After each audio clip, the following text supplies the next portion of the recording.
Assalamu alaikum. It is my absolute pleasure to welcome you to the PIF Annual Education and Dialogue Ramadan Dinner for Auckland 2026 on behalf of the Pearl of the Islands Foundation. My name is Paula Penfold. It is my absolute pleasure and honour to be your MC for this evening. I am an investigative journalist at Staff, and through my work I have come to know members of the Pearl of the Islands Foundation, and I thank them so much for their assistance in bringing important matters to public attention. We have many distinguished guests in this room tonight. From the Pearl of the Islands Foundation, we have here Chairperson Professor Farouk Bali, Executive Director Mr. Yalchin Solak, directors and members, and also from Little Pearl's Educare Centres, the Managing Directors Taner Basar, Nazifi Basar, and the teachers. From the PIF Advisory Board, we are pleased to acknowledge the co-chairs and members, including co-chair Pauline Cornwell, who is also our keynote speaker this evening. A very warm welcome also to our other distinguished guests, Members of Parliament Helen White, Dr. Parmjit Parmar, the Honourable Priyanka Radhakrishnan, Ricardo Menendez-Marsh. Thank you so much. I know you get a lot of invitations. Thank you for being here tonight. Former Mayor, the Honourable Phil Goff, Deputy Mayor Desley Simpson, Councillor Lotu Fuli, Chief Executive of Auckland Council Phil Wilson, representatives from local boards, representatives of the New Zealand Police, including District Commander Superintendent Naila Hassan and Acting Superintendent Whanga Siaki. Former ministers and members of Parliament, including the Honourable Michael Woods, Dr. Ashraf Chowdhury, Kanwaljit Singh Bakshi, to the professors and lecturers of universities, thank you for being here, principals and teachers of educational institutes, and leaders of faith and community organisations. Ladies and gentlemen, distinguished guests, thank you for being a part of this very special iftar, the annual Education and Dialogue Ramadan Dinner. Just a couple of housekeeping rules.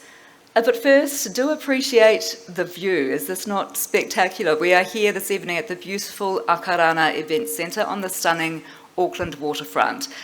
It feels to me like a truly fitting setting for a night of reflection, dialogue, and community. I would like to just briefly walk you through some housekeeping notes to ensure all of our comfort and safety this evening. The evacuation procedure in the event of an emergency, please leave the room immediately and via the fire exit doors and use the internal or external stairwells. A fire warden will assist. Please advise if you require help, and an evacuation chair is available. Assemble in the car park behind the building. Smoking and vaping is of course permitted only in the top car park from the building, away from the building. The bathrooms are located on the first floor in the atrium. A defibrillator and first aid kit is by reception between the window and front doors downstairs. And for those of you who wish to perform evening prayers, there are prayer facilities available in the room just outside this hall. I would like to tell you a little bit about the Pearl of the Islands Foundation. PIF is a non-profit organisation committed to promoting interfaith dialogue, education and humanitarian engagement across New Zealand.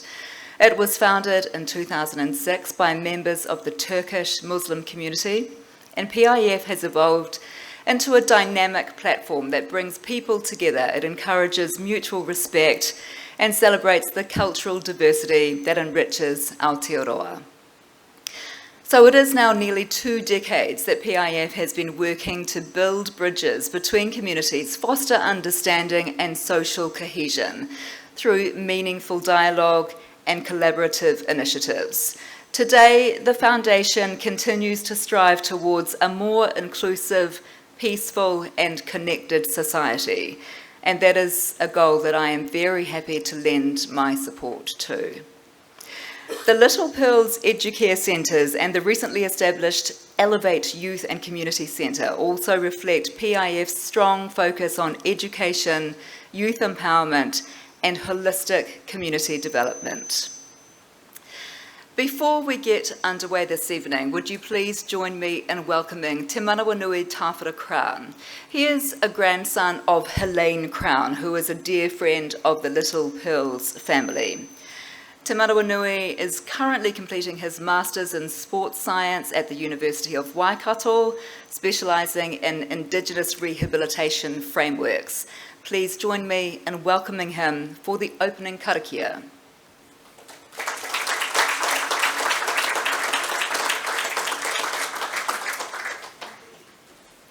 Tēnā tātou te whare, e tika māku ki te tukuinga ki te inoi, ki tō tātou atua no ringarawa, nānei hanga, nānei tango, nānei ngā mea katoa. Kia kuini ngā wai hono i te pō, e noho ana i rungi tāna ahurewa tapu, pai mārire ki aia. Ki tō tātou, tā tātou whare a tāhua i te pō nei, tēnā koe, ki o mātou mate, ko hinga atu ki te pō, Hoki atu rā ki te kōpu o tō tātou whāia, hurunua ki a tātou, te hunga ora, ko tai mai nei i tēnei rā, tēnā tātou. He honora tēnei, ki te tui mue i a koutou i tēnei pō. He aha, he whakanui i tō koutou pō, tō koutou pō whakahirehira. So, kia ora everyone. In that short little spiel, I just acknowledged, holy heck, man. I perform on stage and this is, I'm used to a different mic, but it's all good. In that short little spiel, I just acknowledged our creator, the Queen, our Māori Queen, and our many families who have passed away in the many months and years that have gone on. Also to all of you who have come today. It's an honor, man. I feel very nervous when I heard all those names. Oh man, when you see that stuff on the news. But yeah, oh my gosh. Yeah, but nevertheless, it was just a quick mihi before I gave my karakia today. And yeah, kia inoi tātou, e tō mātou matua rungarawa. Ho mai kia mātou aia nei he tara mō mātou mō tēnei rā. Murua mātou hara, e mātou hoki e muru nei o te hunga e harana ki a mātou. Awa hoki mātou e kawea, ka whakawaia, engari whakaorengia mātou i te kino, nau hoki te rangatiratanga, te kaha me te kororia. Aia nei, aki nei, ai, amene. Kia ora. Tēnā koe te Manawanui. We would like to have a recitation of the Quran now.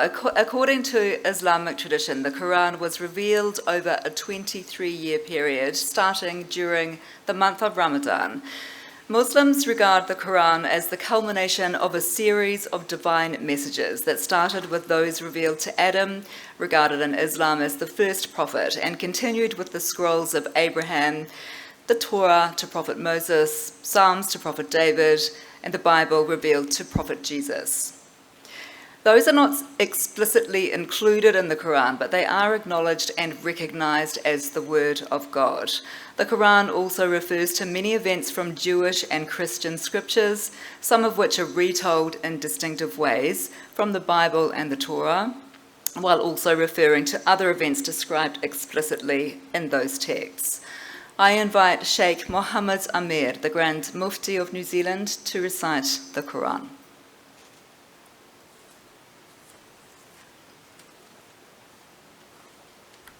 Assalamu alaikum wa rahmatullahi wa barakatuh. May peace be upon you all. Indeed, it is a great opportunity for me to be here in the month of Ramadan and to meet these beautiful faces in the beautiful spirit of Ramadan.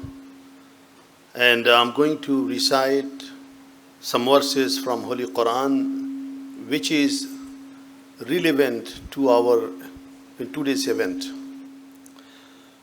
أعوذ بالله من الشيطان الرجيم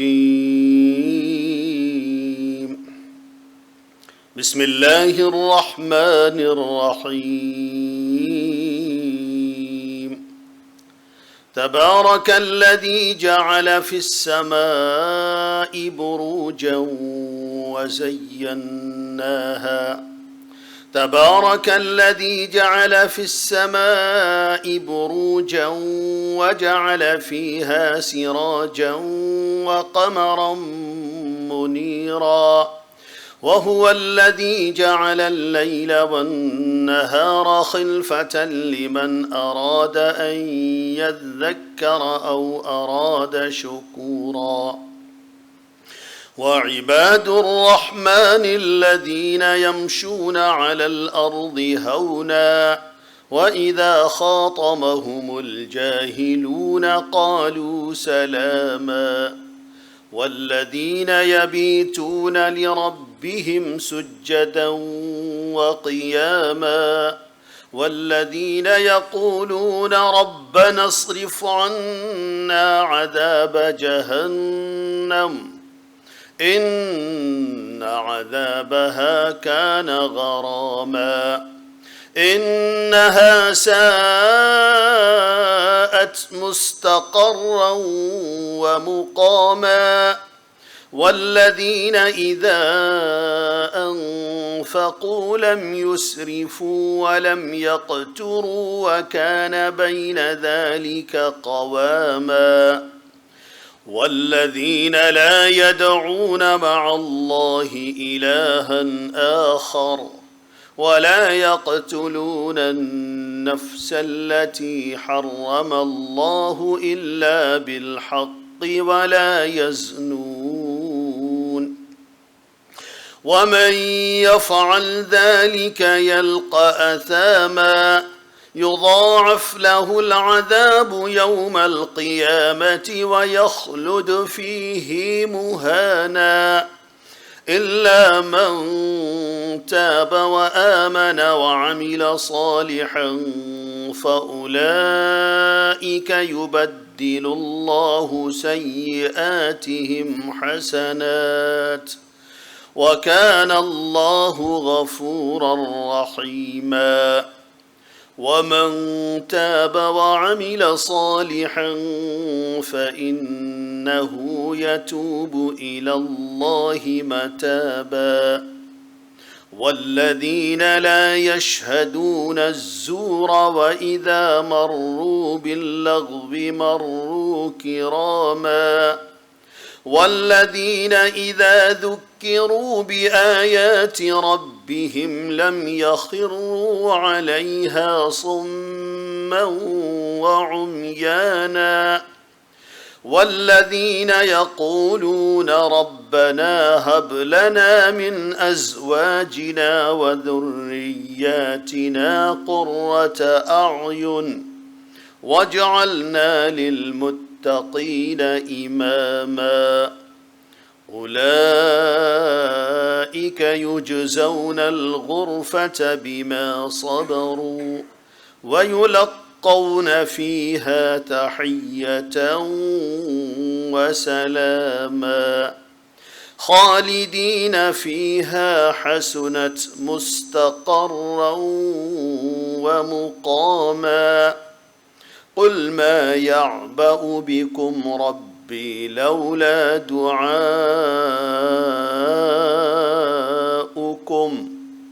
فقد كذبتم فسوف يكون لزاما صدق الله العظيم. Thank you very much.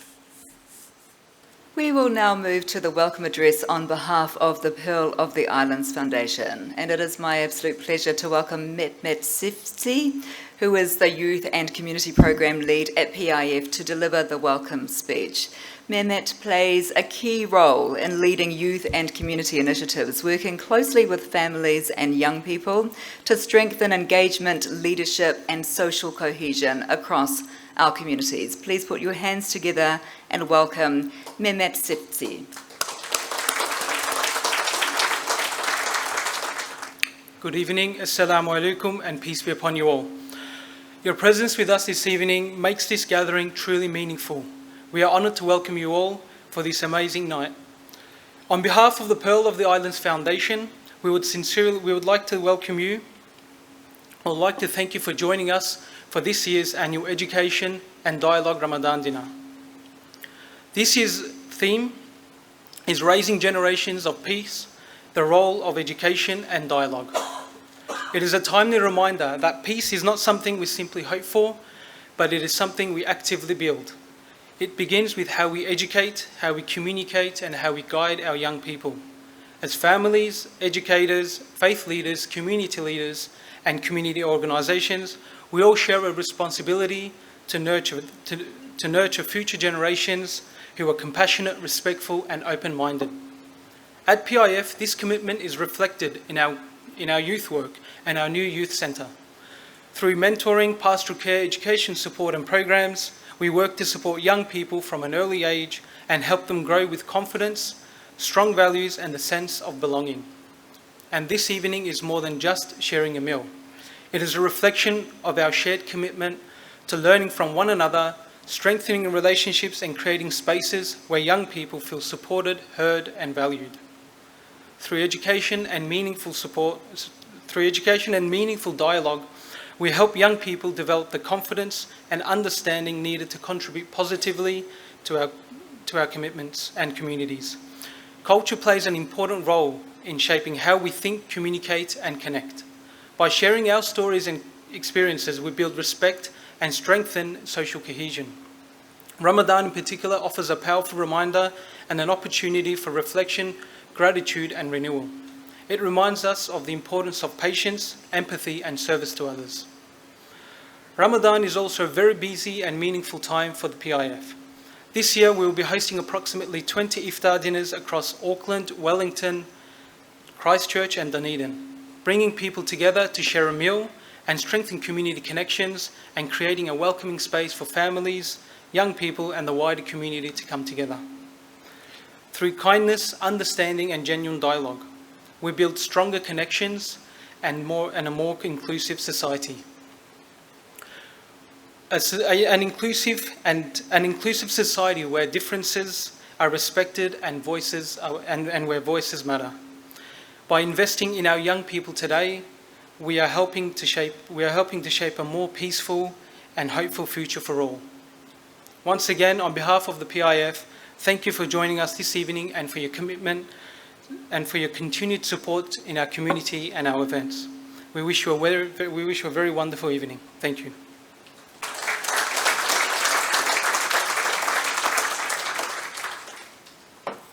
Thank you so much, Mehmet. I would now like to warmly welcome Deputy Mayor Desley Simpson. First of all, thank you, Desley, for kindly introducing PIF to this beautiful venue within your Ōrākei local board area. This is the first PIF to be held at the Akarana Event Centre, and what an absolute treat this is. Thank you for that. Please put your hands together for Deputy Mayor Desley Simpson to deliver the welcome address.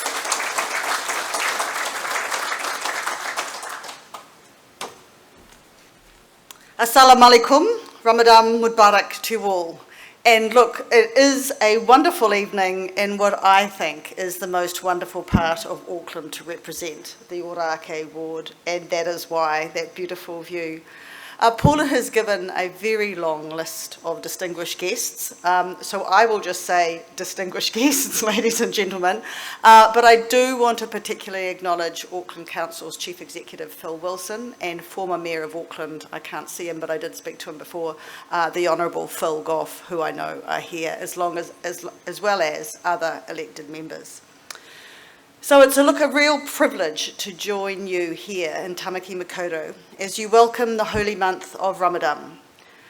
I want to acknowledge the deep significance that this time has for millions of Muslims around the world, especially for our vibrant and valued Muslim community here in Auckland and Aotearoa.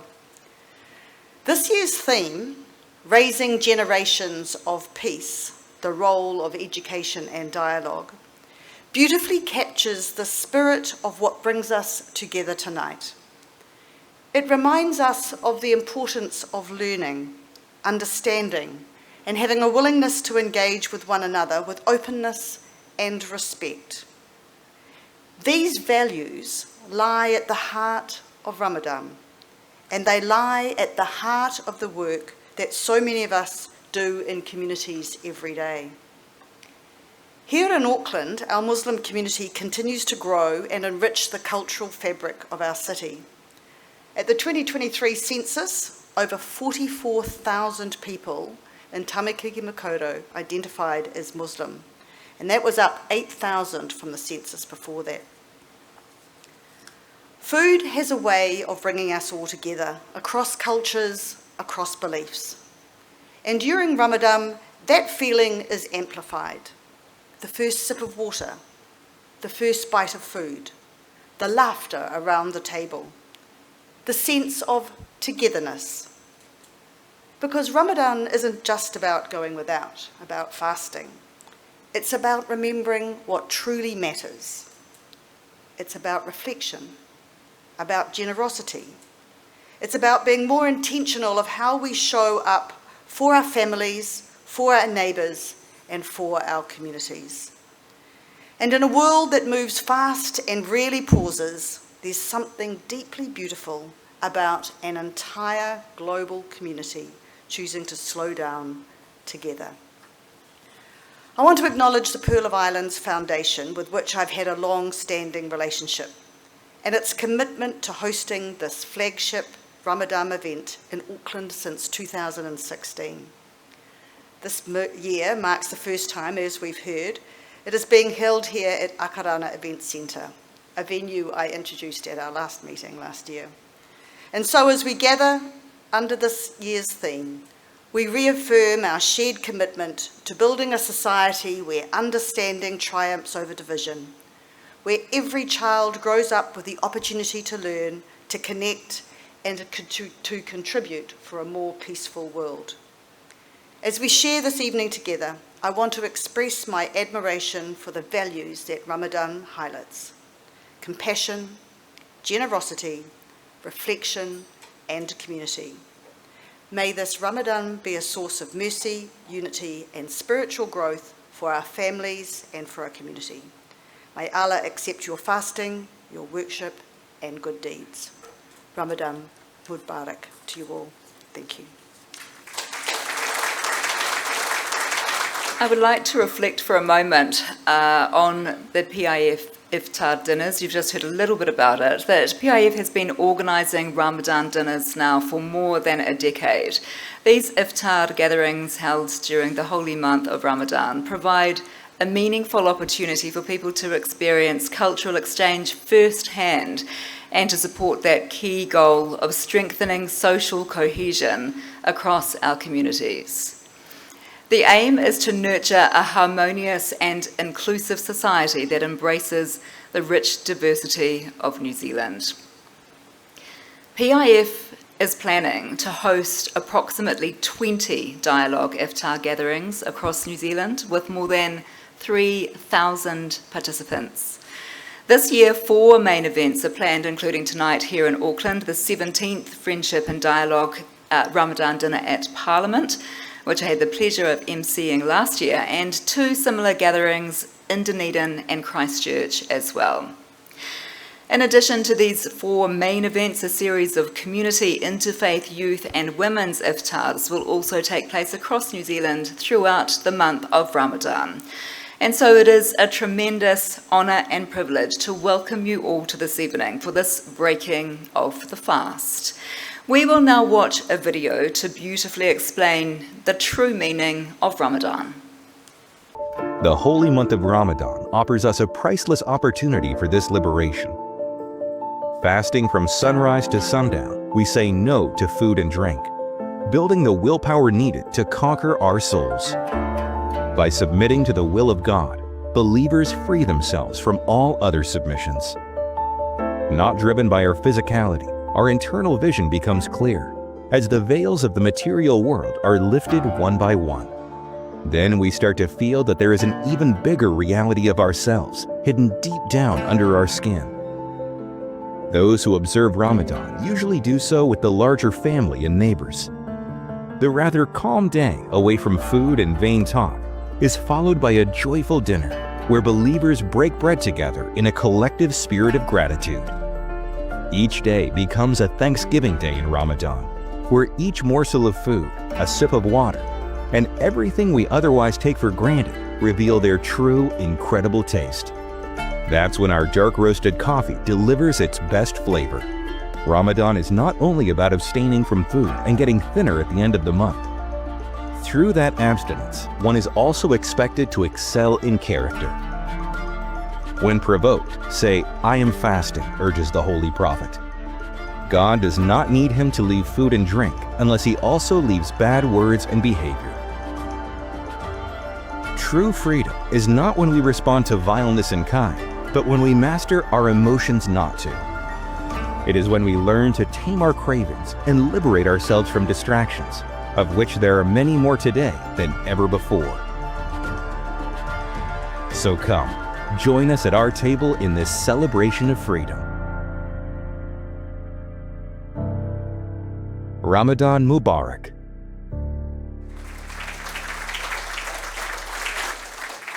It is the time of the evening for our keynote speech, ladies and gentlemen, with this year's event theme being Raising Generations of Peace, the role of education and dialogue. This theme highlights the shared responsibility of educators, faith leaders and communities in nurturing peace-minded citizens.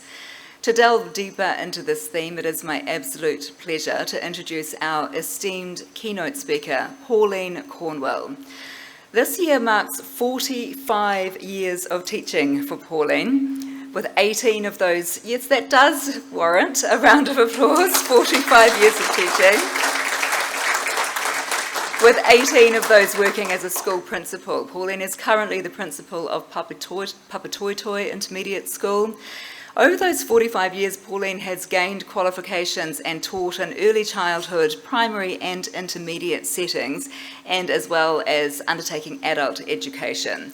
She has led parenting courses and delivery of Te Whariki early childhood education curriculum to preschool teachers in Auckland when it was first introduced for a professional development contract with the Ministry of Education. This is a very sensitive mic, I apologise for that. Pauline has studied at Reggio Emilia in Italy and homeschooled her 3 children. She has travelled several times to Turkey with students and with members of the Pearl of the Islands Association and with the support of affiliated organisations across the world. She is the co-chair of the Pearl of the Islands Advisory Board and has always seen education as a vehicle for the development of a more peaceful world. I have personally witnessed Pauline's expertise and passion for what she does, and I'm very much looking forward to what she has to say. Please welcome Pauline Cornwell.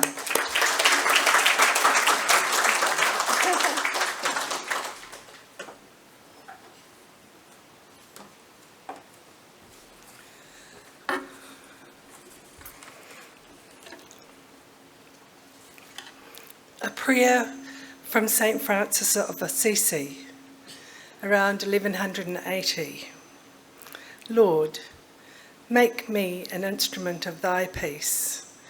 Where there is hatred, let me sow love. Where there is injury, pardon. Where there is error, truth. Where there is doubt, faith. Where there is despair, hope. Where there is darkness, light. Where there is sadness, joy. O Divine Master, grant that I may not so much seek to be consoled as to console, to be understood as to understand, to be loved as to love. For it is in giving that we receive. It is in pardoning that we are pardoned. And it is in dying that we are born to eternal life. A prayer for peace that is over 800 years old. Tēnā koutou katoa, merhaba, warm greetings, Ramadan Mubarak, to honoured guests, colleagues, families and friends. It is indeed a privilege to address you all for this iftar in the month of Ramadan. We're here to share a personal commitment to peaceful communities and education. Thank you for this opportunity for me to speak. Now, if I was standing in front of my school, they would heave a sigh when they knew that I was turning pages. So There's a lot to be said. We all want the best teachers every year for each of our children. Those teachers who respect and care for every child, who work hard to make meaningful, deep, engaging relationships and to truly know their children. Those teachers who are thoughtful in their approach. Teachers who are intelligent and know their curriculum and how to help children learn what needs to be learned. They are the people we want in our school. But even the very best of teachers have difficulty working with children who are not ready to learn, who perhaps are in trauma, who do not have their whānau guiding and supporting them to be good students, who are not positive about education and schooling. We know that there's a growing segment of our society who do not value education, at least in the mainstream system. This group in our society condones absences and allows and justifies their children to be disruptive in classrooms. There is also a growing segment of our society who does not know how to prepare their children to learn and be taught, because being teachable is a skill. We cannot expect teachers in our schools to fix those problems. Therefore, we need good parents to prepare, love, care for, nurture and teach their children how to learn. Even the best of parents must battle the pressures of society and the economic pressures and the need for parents to both be working long hours, particularly in such a time as this when the costs of providing for our children keep growing. The pressures on parents in our society that require certain indicators of success, the pressures of media, particularly social media, the pull of the pervasive egocentric philosophy telling our young parents they deserve the time out and particular pleasures. Increasingly, whānau are distant and disjointed. Grandparents have to take care for the full-time care of their children, and they still continue working. Many young families have no whānau support or do not want any guidance. For many children to be ready to learn and be taught, we need a good society and effective support for our parents and whānau. We have a good society here in New Zealand. My ancestors came here for this good society. I look around this room and I congratulate myself and that my whānau and I live in such a wonderful place. Look at this. We can gather here together peacefully, celebrate our differences, eat well, share our stories. We are safe and our children are safe. We are so fortunate to be part of a society that's built on equality and respect for one another, for the land, for the environment, for the laws that ensure people live together peacefully. And then I remember New Zealand has some serious work to do in respect for the original inhabitants of this place. They are a disenfranchised and marginalised group of people. Māori students in New Zealand mainstream schools face significant, disproportionate disengagement, characterised by higher rates of suspensions and exclusions and lower achievement compared to non-Māori. Many of our Māori children are not engaged and attending schools because of the actions of previous and current governments and laws and societal attitudes and behaviours. I also remember that our country has really high levels of family violence. The Justice Department website reports each year New Zealand Police conduct more than 100,000 investigations related to family violence. Nearly half of all homicides and reported violent crimes are family violence related, or abuse. 1 in 4 females and 1 in 8 experience sexual violence or abuse in their lifetimes, many before the age of 16. And then I think, not all people in New Zealand are treated equally. New Zealand's significant equity gaps remain, with wahine Māori, Pacific and disabled women facing much higher disparities. The wealthiest 10% of households hold 49% of the value, while Pacific, Asian and Māori workers face, on average, a 13 to 17% lower pay rate compared to Europeans. There is inequity recognised in every institution in New Zealand, in the hospitals, courts, prisons, in business and finance, and in schools. New Zealand's social inequity lies near the bottom third of OECD countries. We know that the environment is the child's third teacher. If our children live in a society where they're exposed to inequality, discrimination, fear and violence, then our schools and the teachers in them cannot bridge the gaps. Peacemaking must start at home. It must be in schools and educational institutions, and it must be across our society.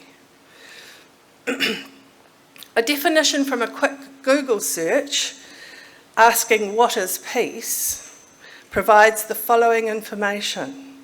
Social and international peace involves fostering inclusive, just societies free from fear, violence and discrimination, extending beyond the mere absence of war to include active, positive coexistence.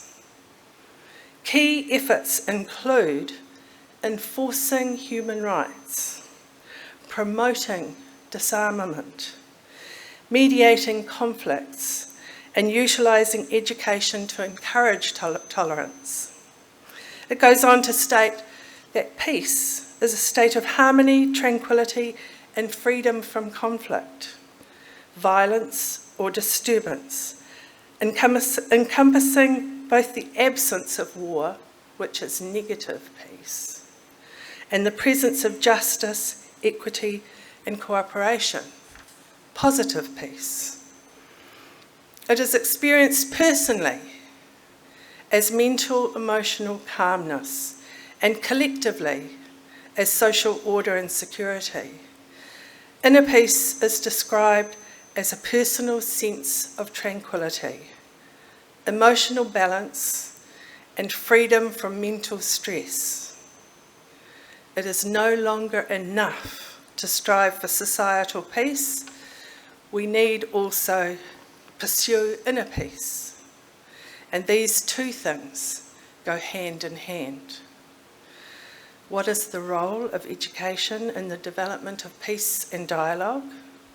It's now widely accepted that developing the skills for inner peace should, from a young age, be taught in schools.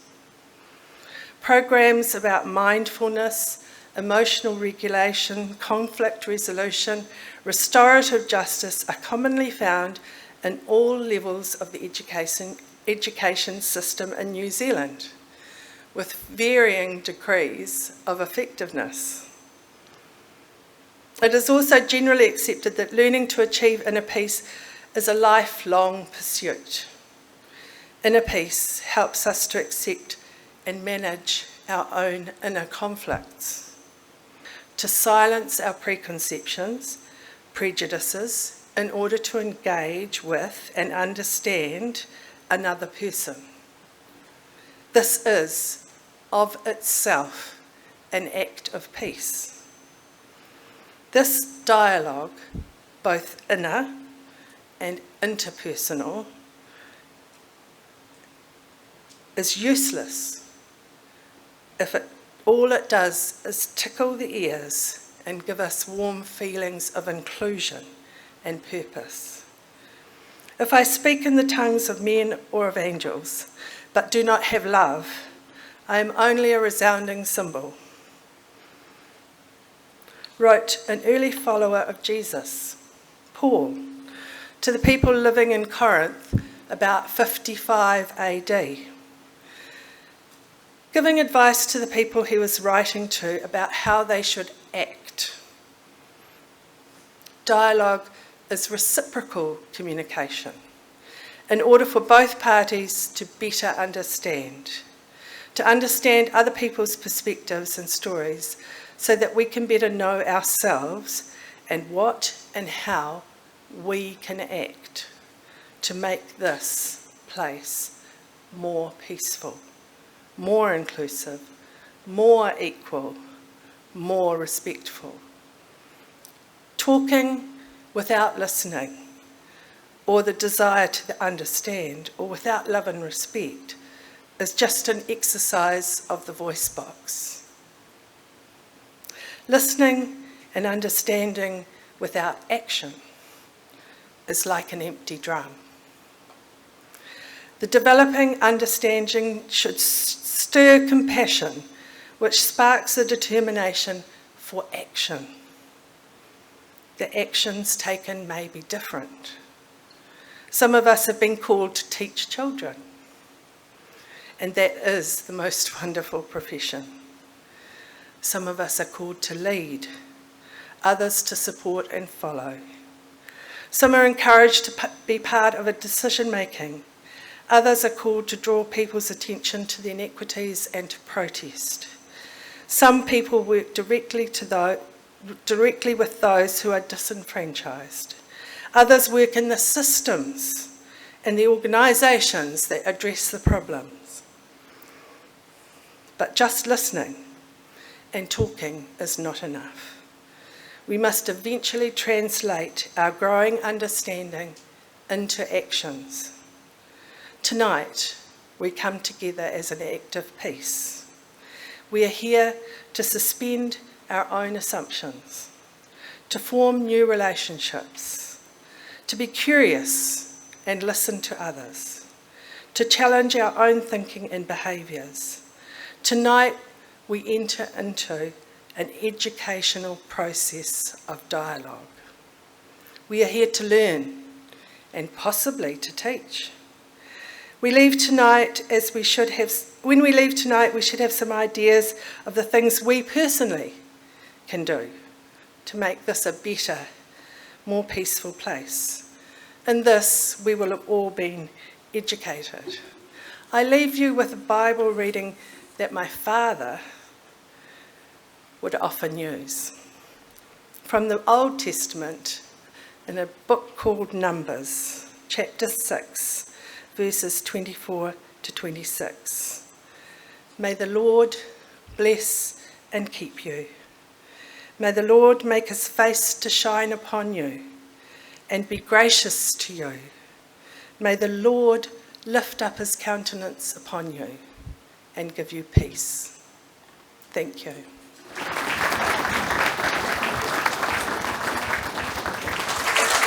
Thank you, Pauline. All right, we are shortly about to commence our awards ceremony, but we have a delightful musical interlude planned for you now. Please welcome, for your edification, a music performance by members of the Little Pearls family. Half the world is sleeping, half the world's awake, half can hear their hearts beat, half just hear them break. I am but a traveler in most every way. Ask me what you want to know. What a journey it has been, and the end is not in sight. But the stars are out tonight, and they're bound to guide my way. Well, they're shining on my life. I can see a better day. I won't let the darkness in. What a journey it has been.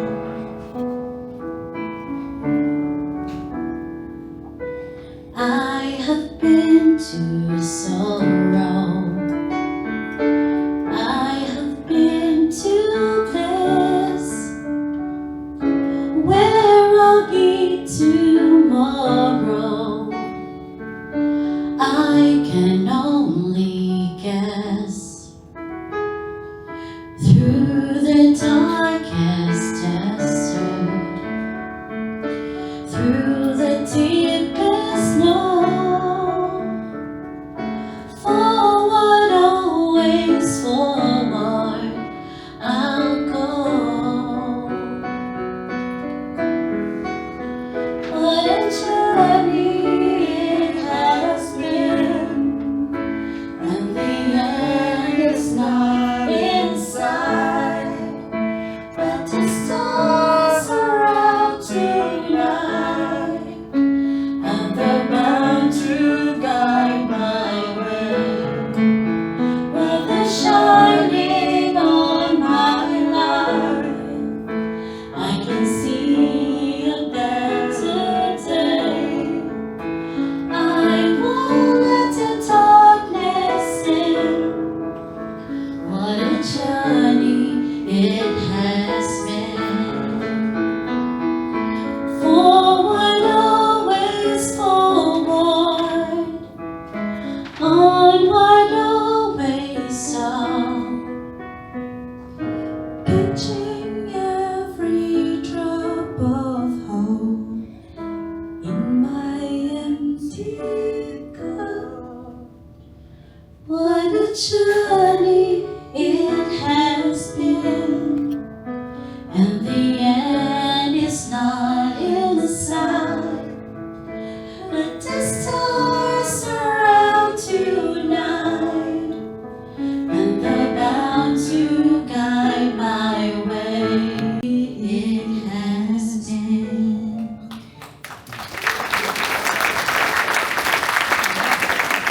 Ladies and gentlemen, it is the time of the evening when it is my absolute pleasure to share with you the tradition of the Pearl of the Islands Foundation. Each year, the PIF Awards are presented to recognise outstanding contributions towards the promotion of dialogue and understanding between members of diverse communities. The awards acknowledge the engagement of individuals with their own faith and cultural traditions, as well as those of others, recognising both similarities and differences.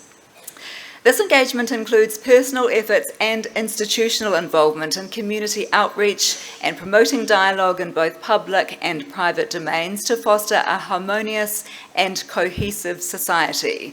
The PIF Awards recognise exceptional individuals in two categories, and the first of those this evening is the Community Leadership Award. This is presented to somebody who is an outstanding recipient for their efforts towards promoting a better understanding of faiths and cultures through their fair and objective coverage of events and individuals in our multicultural society. This year, the Community Leadership Award goes to Sheikh Mohammed Amer. Please put your hands together. Sheikh Mohammed Amer is a respected New Zealand-based Islamic scholar and religious leader, widely recognised as a Grand Mufti of New Zealand.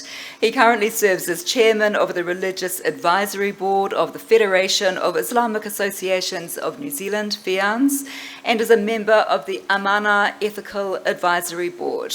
He is also chairman of the Halal Committee of New Zealand and serves as president and spokesperson for the Ulama Council of New Zealand.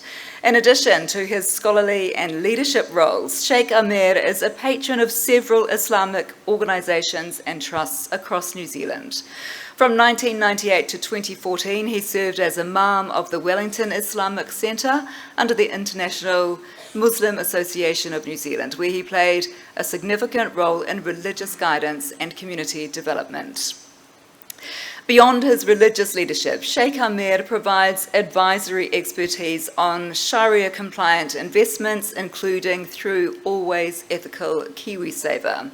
He is actively engaged in interfaith and community dialogue, contributing to discussions on Muslim minority issues and promoting coexistence, mutual understanding and positive civic participation in Aotearoa, New Zealand. Can I please welcome the Honourable Michael Wood up to the stage to present this award? And I invite Sheikh Mohammed Amer to speak and give us his thoughts in recognition of his award this evening. Please put your hands together.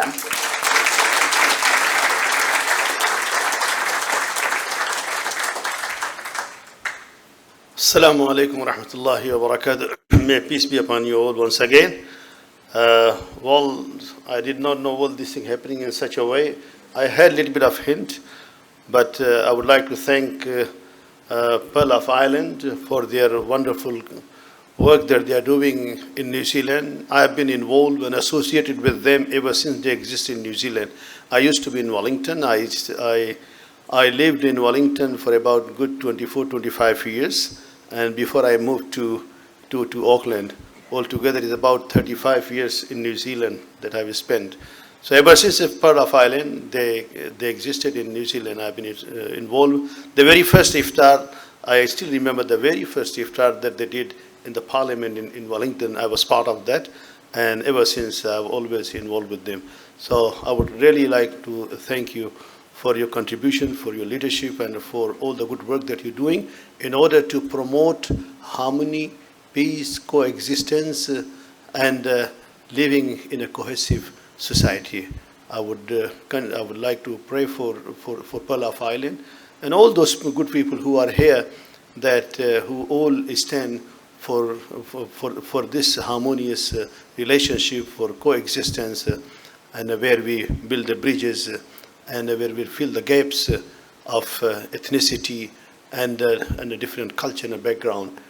First of all, we are all human beings, and that is enough for us to live in peace and harmony. We don't have to fight with each other when my need and your need are all the same.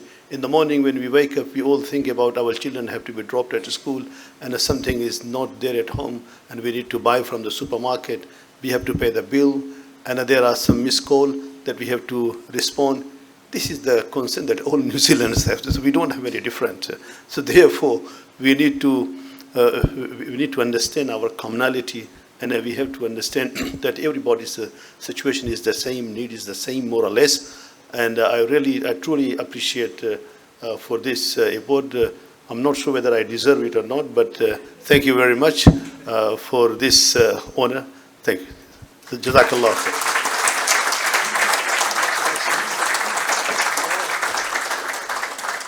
Michael Wood, I'd like to invite you to say a few words too, if you would.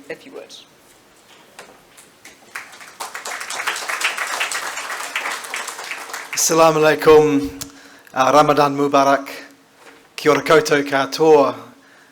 It's a real privilege to be able to present Sheikh Mohammed Amir with this award. Tonight we started off with a reading from the Quran, which focused on many aspects of living a good and meaningful and holy life. And one of the qualities that was identified early in that reading was the quality of humility. And that is one that I associate very much with Sheikh Mohammed Amir. Over the course of your public life and your leadership roles within the Muslim community and New Zealand society, he has been someone who has always moved with a quiet grace. As you have just heard from him now, whenever he speaks, there is wisdom, there is something to be heard, but he is never someone who puts himself up in lights or before other people. And I think this is one of the reasons that he has such respect within his own community and across many communities in New Zealand. The second thing I'll say is that we had a wonderful address before our keynote address, and I wish to acknowledge that, which focused on, amongst other things, the active making of peace within our communities. And probably my standout recollection of my time over the years with Sheikh Mohammed Amir was the role that he played after the March 15th terrorist attack. Whereas one of our leading Muslim community leaders, he was an active peacemaker. That at a time when our country was riven with grief and, of course, understandable anger, we needed leaders who would come forward and help us to actively find a peaceful way forward as a country of many peoples. And Sheikh Mohammed Amir, you're one of the people who helped us to do that. So I think this award tonight is a wonderful recognition of your work, and I know you will carry it forward for many years to come. Nō reira, tēnā koutou, tēnā tātou katoa.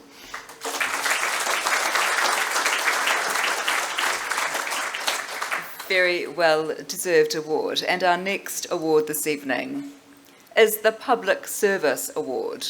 The exceptional recipient of this award has supported, promoted or initiated intercultural and interfaith dialogue in the public domain to help build a cohesive society through engagement, policies and or political action. And the recipient tonight is Professor Douglas Pratt. Professor Douglas Pratt retired in July 2018 as Professor of Religious Studies at the University of Waikato, where he established and led the Religious Studies program since his appointment in 1988.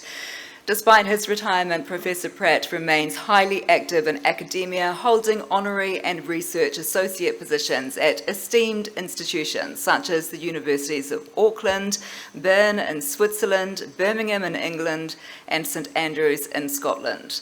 He is also a research team leader and an editorial team member for the International Bibliographical History of Christian-Muslim Relations project. That is a testament to his significant contribution to this field. In recognition of his extensive work in Christian-Muslim relations, particularly as the leader of the Asia research team, Dr. Pratt was honoured in 2019 with fellowships of the Royal Asiatic Society and the Royal Historical Society. Such is his influence and dedication to fostering interfaith understanding and historical scholarship. Please put your hands together for Professor Douglas Pratt, and this award will be presented by Dr. Pamjit Parmar.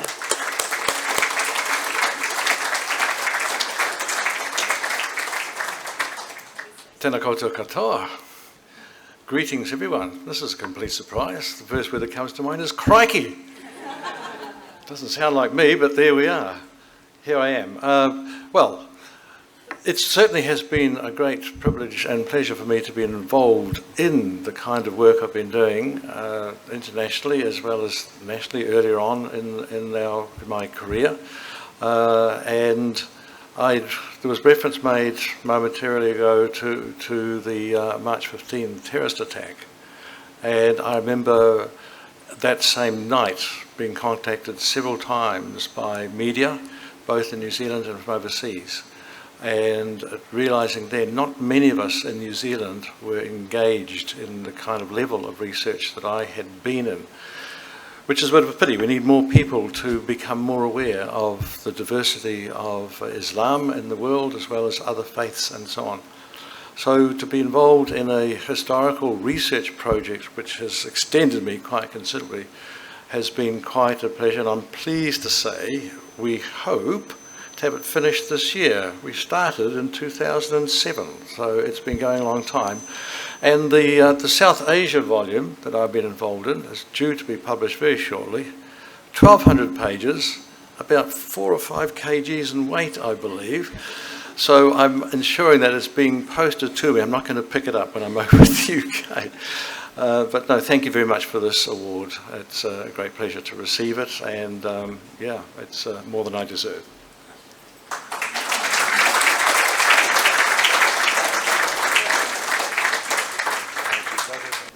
Wow, I would say that was a real honor to present that award to you, Professor Brett. Thank you so much for the work that you do in the community and you continue to do.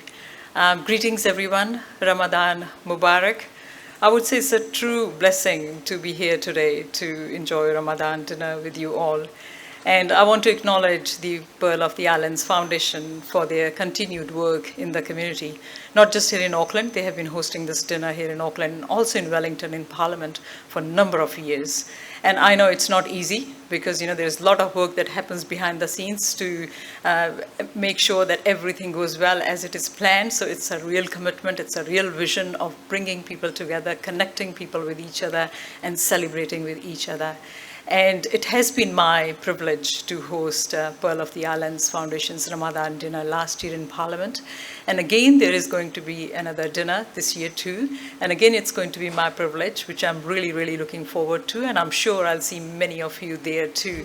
So really want to acknowledge the management of the Pearls of the Island Foundation for the work you do, your work that you run through the Little Pearls, and also the wider community work that you do. This is so, so important. And today's topic, raising generations of peace through education and dialogue, I would say so timely. Seeing what's happening all around the world, as Dr. Pratt also touched on, 15th March we have talked about, and also if you see around the world, it's so important. And that just tells us that peace is something that needs to be taught. And peace is something that needs to be protected as well. And of course that happens through education. Education, not just education that happens in schools, but education in our homes, on dining tables, and events like these. That is so important. And dialogue, I would say one thing, that I've always believed in this, that no matter how big a problem is, it can be resolved through dialogue. So very, very good theme, great thinking behind it. And I've really enjoyed all the speakers, the keynote speaker, the deputy mayor, and everybody else. Thank you for your contributions as well. And I know many of you are fasting. I'm not. So thank you for fasting for yourself, for your families, for the community. And really, really want to express my gratitude to you all for inviting me to join in this festive dinner with you all.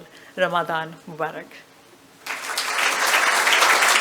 This year, we actually have a third award. PIF is very, very proud, and I am delighted to be able to introduce a very important recognition, the Special Community Leadership Appreciation Award. This award honours an individual who has been serving the community in New Zealand since 2013, more than a decade of dedicated and tireless leadership. Through his unwavering commitment, he has advanced dialogue, strengthened education initiatives, he has fostered community harmony across Aotearoa New Zealand and beyond, actually. His commitment, intelligence, humility, and selfless service continue to make a lasting and meaningful impact on our communities. It is with heartfelt congratulations and sincere appreciation that we present this Special Community Leadership Appreciation Award to the Executive Director of the Pearl of the Islands Foundation, Mr. Yalcin Solar. Please put your hands together for Mr. Yalcin Solar. Dr. Ashraf Chowdhury, can I please invite you to the stage to present this award to Mr. Yalcin Solar. This was the most secret award. First time we have awarded to this gentleman who's been running the Pearl of Ireland Foundation for nearly 15 years. And it's been a great privilege for me to work with him as currently as a co-founder, or the co-patron, or whatever the name is, of the advisory board. Currently, I'm the co-chairperson, having started along with when the foundation started. I was the, if you like, the inaugural chair of that organization. And then I wanted to retire on the way, but no, they wouldn't let me do that. And then we said, okay, we're going to have a co-chair. So she does the work and I just sit around. Anyway, it's been a great privilege to be associated with this great organization who have done wonders I couldn't actually believe myself. You know, there are only few of them. Very small group, one of the smallest group of ethnic groups that we have in New Zealand who do such a wonderful work in terms of, particularly in terms of bringing faiths, leaders and groups together and doing a whole lot of working among different communities, reaching out throughout the country now. As you heard about it, that we're going to be doing these iftar dinner throughout the country for 20 days out of 30. It's a great effort. And of course, when I became Member of Parliament, it was the privilege that I had to start hosting these iftar dinners and with this group, and of course later on with the Fians as well. And as we celebrated so many different things, like we started Diwali celebration in Parliament, celebration New Year, Chinese New Year in Parliament, and so many different things we started, not only Parliament, but in the community. But this is one group I thoroughly enjoyed. We said right from the beginning, no politics. No politics from Turkey, but here. Let's serve the people. Let's bring people together here. And tonight, I'm so proud to see so many former colleagues and dear friends from the council and all the community leaders who are doing a great job in our community. And this is kind of thing that we said right from the beginning, that we want to bring the leaders of communities together, and then at the school level, children level, there we of course we have the 2 child care centers, and we're hoping to get one more soon, and also targeting to have a chartered school. Maybe the government should be thinking about that. We are planning to have a chartered school as well. So the number of things that we are planning, and Mr. Yalcin, I call him, as in Turkish language, say Yalcin Bey, Brother Yalcin. He does a great job, and we got an office, and there's a lot of activity happening nowadays over there, all sorts of activities actually. And with the group that we have, the child care center, got I think about 30, 40 teachers in the child care centers now. And it's one of those child care centers which is really always have a queue of children wanting to join in. What a wonderful. So thank you very much tonight, and thank you, and the great job that you're doing, Yalcin Bey. We are very proud of you. Thank you.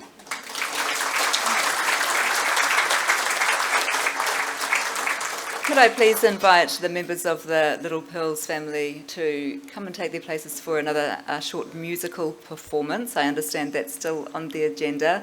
Mr.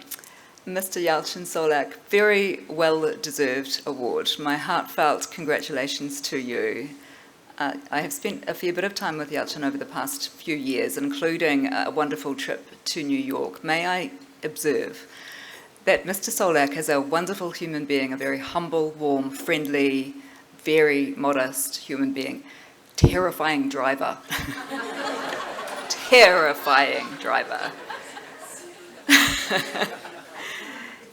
You want a following distance, you don't drive with Yalchin. But very generous in driving us around. Please put your hands together for members of the Little Pills family for a musical performance. Isn't she pretty? Truly the angel's best. We've been so blessed. Truly the angel's best.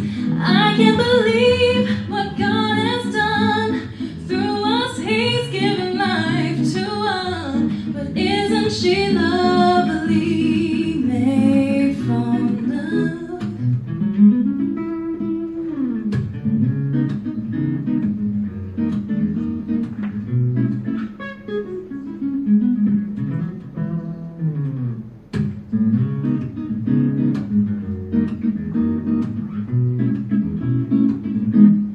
Isn't she lovely? Life and love are the same. Life is Aisha, the meaning of her name. Love that could have not been done without you who conceived the one. But isn't she lovely, made from love? Yeah.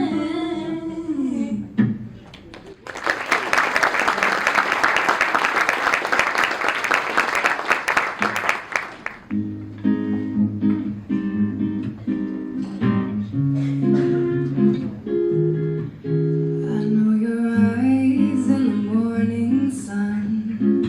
I feel you touch me in the pouring rain. And the moment that you wander far from me, I wanna feel you in my arms again.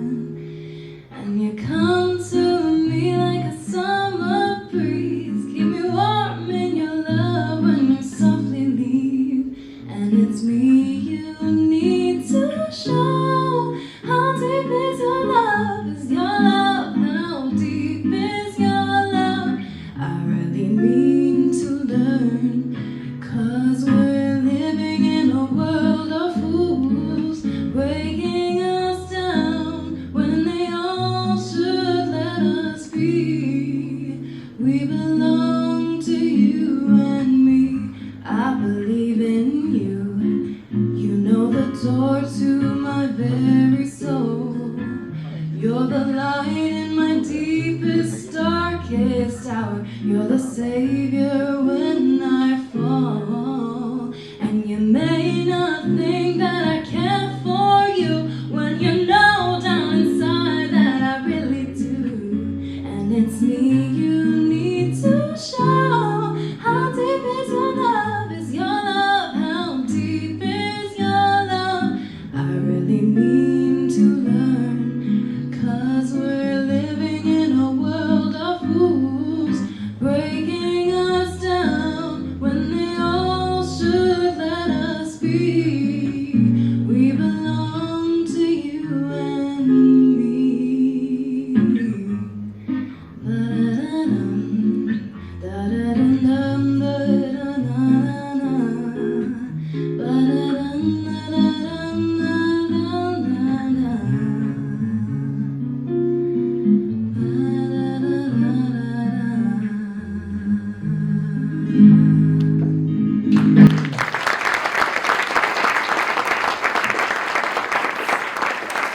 Please welcome to the stage Race Relations Commissioner, Dr. Melissa Darby.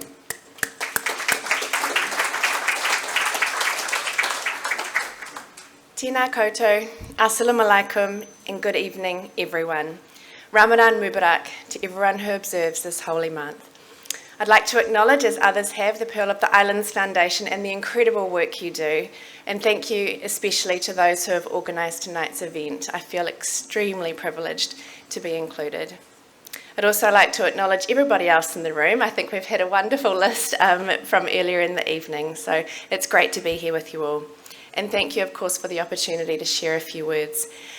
This year's theme of raising generations of peace, the role of education and dialogue, resonates particularly well with me. Before I took on the role of Race Relations Commissioner, I worked in the area of education, so I know the crucial part that education can play in shaping who we are, both as individuals and at the societal level, and we've heard some wonderful words on that this evening. Education helps to break down barriers and remove uncertainty and fear of the unknown. And in a practical sense, education relies heavily on connection and dialogue. Since I started in this role, I have constantly championed connection and dialogue as key ingredients in promoting harmonious relations and social cohesion, not where we must all agree with one another, but rather where we can disagree peacefully, is that word again, and respectfully, and where we refrain from seeing those who disagree with us as enemies. For when this happens, it is all too easy for us versus them narratives to take hold. We start to see our enemy as undeserving of care and compassion, and in more extreme cases, dehumanisation is the result. This is not the kind of country we want to live in. Through education and dialogue, though, we can foster a society where everyone's humanity, and on that basis, their inherent dignity as a human being is recognised. It is in societies like this where peace and harmony are more likely to prevail. Tonight's theme also aligns with the theme that I have set for this year's Race Relations Day, Whakarongo kia marama, listen to understand, which we will celebrate on the 21st of March. Events like tonight's IFTA and Race Relations Day provide valuable opportunities to bring people together, to connect and converse with one another, to learn about each other's differences, to hear each other's stories, and to continue to build communities that are grounded in our shared values and our common humanity. As Race Relations Commissioner, my commitment to you is to continue to use my platform to promote messages of unity, betterment and hope, where we keep working on the parts of our country that can be better, where we cherish the good things that we have, and where we look after each other as our fellow New Zealanders. Before I wrap up, quick shameless plug for Race Relations Day. It is my vision that by the end of my term, Race Relations Day is a day that everybody in this country comes together to celebrate the 200 plus ethnicities who now call Aotearoa New Zealand home. I'm starting off this year, so please spread the word in your respective communities. The more the merrier. Get in touch with me. My team will be thrilled to have all the floods of emails that I know we're going to receive. The more the merrier. You are all most welcome to join in the celebration of our country. Wishing you and your loved ones a very blessed Ramadan. Wassalam. Thank you. Dr. Melissa Darby, thank you. May I please welcome to the stage now for his reflections from the floor. Please put your hands together for the former Mayor of Auckland, Phil Goff. Kia ora koutou, tēnei te mihi nui kia koutou, Assalamu alaikum, Ramadan Mubarak. Two beautiful greetings. May you have a healthy life. May peace be upon you. I think the theme in terms of education I want to touch on briefly tonight is speaking out for what we believe in. And that is both internationally and here at home. Internationally, since the end of the Second World War, we have relied on the rule of international law. We've relied on that because the alternative is that those who are powerful enough simply assert themselves over those that don't have that same power. I was brought up in the early 50s, the first of three generations in my family that didn't have to go and fight in a world war and didn't lose immediate members of our family in such a war. But since 1945, when we set up organisations like the United Nations, we had the Universal Declaration of Human Rights, we had the United Nations Charter Principles. We have seen the abrogation of those principles. We have seen autocratic countries like Russia invade their neighbours, killing hundreds of thousands of people. We've seen the country that we relied on to be part of the rule of international law, the United States, subvert that international law by simply saying what we can do, we will do, and we will do it in our own interests. We need to speak out against that because silence is not neutral. Silence is complicity. Those that don't speak out are actually allowing those that act in that way to get away with it. And likewise at home, if international peace and justice is important worldwide, then peace and harmony is important in our community. And that is peace and harmony between people of different races, colours and creeds. And we have to speak out against the sort of nonsense that I've been hearing just in the last few days, where populist politicians are appealing to prejudice designed to divide our country, not bring our country together. After the mosque killings, we saw the best of New Zealand. Our country come together to reject the hatred and to reject the divisiveness that the killer sought to create.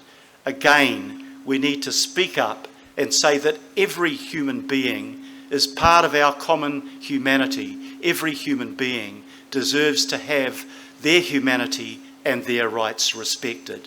So that responsibility, the theme of what I wanted to say tonight, the responsibility is on us to speak out. Can I thank the Pearl of the Islands Foundation for the great work that it does? Can I acknowledge the Deputy Mayor, the political and the religious leaders around the room? It's an absolute privilege to be in such distinguished company. Can I thank Paula Penfold, not only for emceeing tonight, but for welcoming me home from England on the theme of why I spoke out. Thank you very much. Kia ora koutou.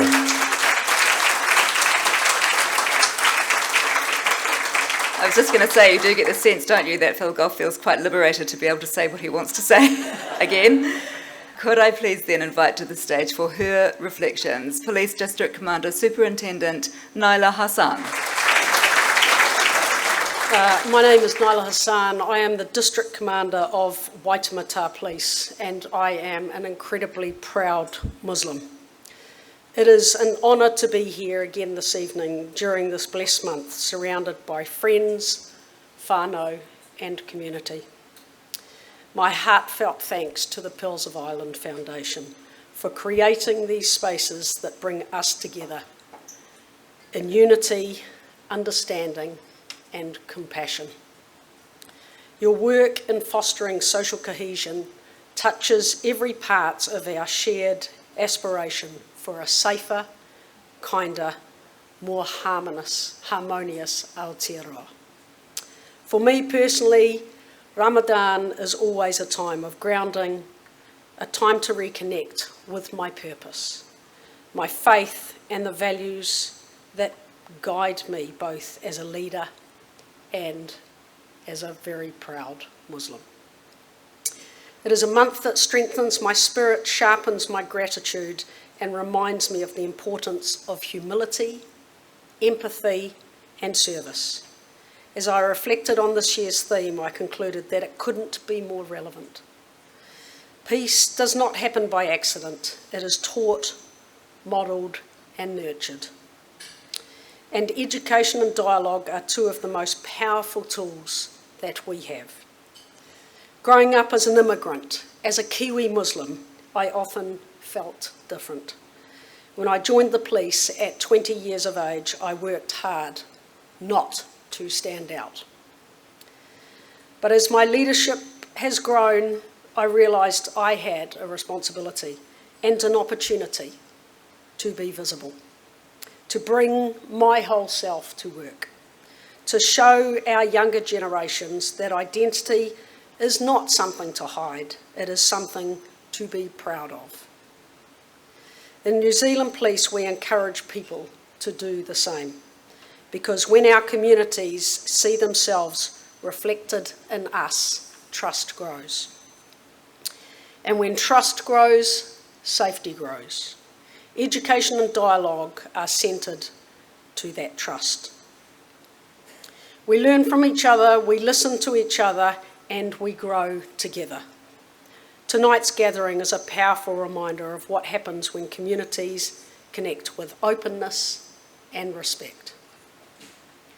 When we invest in the next generation with compassion, wisdom, and guidance, we raise young people who are confident, resilient, and grounded in peace. On behalf of New Zealand Police, thank you for the leadership you show in bringing people together, strengthening understanding and building bridges across cultures and faiths. Let us continue these conversations today, tomorrow, and every day, so that all people in Aotearoa can be safe and feel safe. Next week, I step offshore to represent New Zealand Police for the next 2 years internationally, building leadership capability across Australia and the Pacific. I will carry the messages that we have spoken of tonight. I will make sure that we educate other countries and other people of all faiths and cultures to this message tonight. May this Ramadan bring you blessings, healing, and peace. Wassalam. Thank you.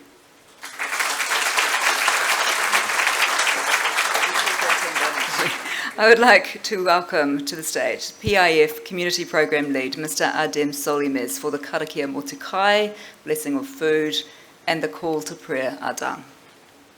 Allahu Akbar, Allahu Akbar.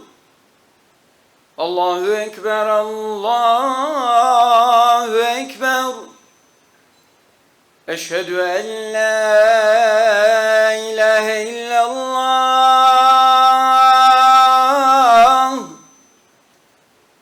أشهد أن لا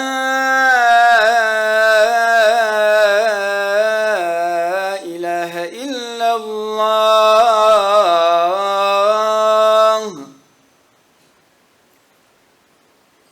أشهد أن محمدًا رسول الله أشهد أن محمدًا رسول الله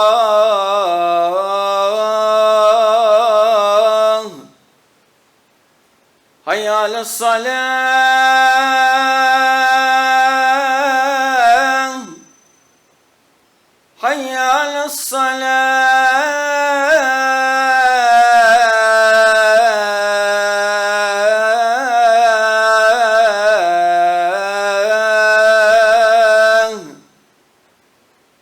حي على الفلاح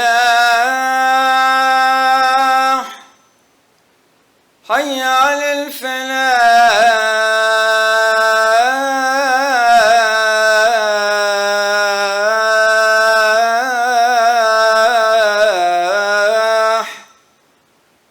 الله أكبر الله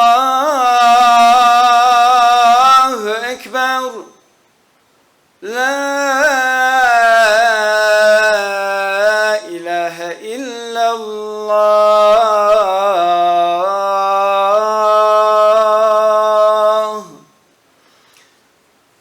اللهم رب هذه الدعوة التامة والصلاة القائمة آت محمدا الوسيلة والفضيلة والدرجة الرفيعة العالية وبعث مقاما محمودا الذي وعدته إنك لا تخلف الميعاد اللهم لك صمت وبك آمنت وعليك توكلت وعلى رزقك أفطرت. O Allah, we fasted for you and we believe in you and we put my trust in you and we break our fast with your sustenance. Ameen. Hi there, I'm Michael Wood and it's my real pleasure to be here tonight at the 2026 PIF Multicultural Interfaith Iftar Dinner. I've been coming to these events and many other events held by PIF for well over 10 years And for me, there are really invaluable opportunity from people across many different communities, different faiths, different cultures, to connect, to learn in a meaningful way, and to form relationships which then flower in many different ways across our communities.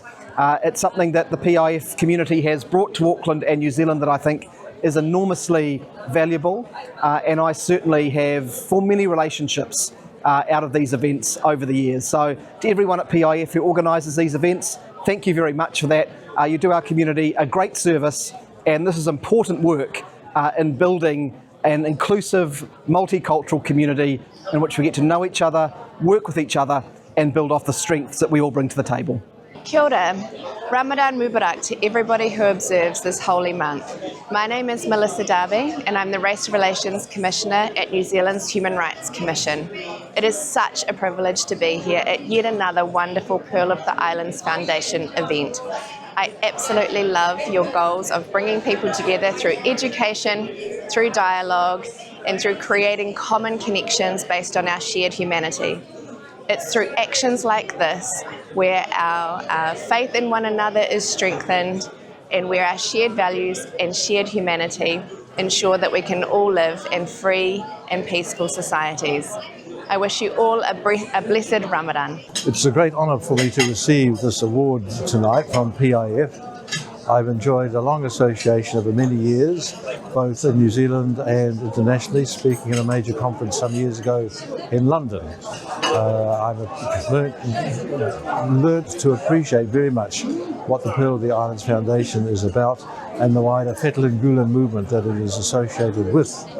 It's great to see the kind of work that's being done to promote education and dialogue, cohesion and mutual respect, greatly needed in our world today where there's much more division and hardship and conflict going on than what we really want.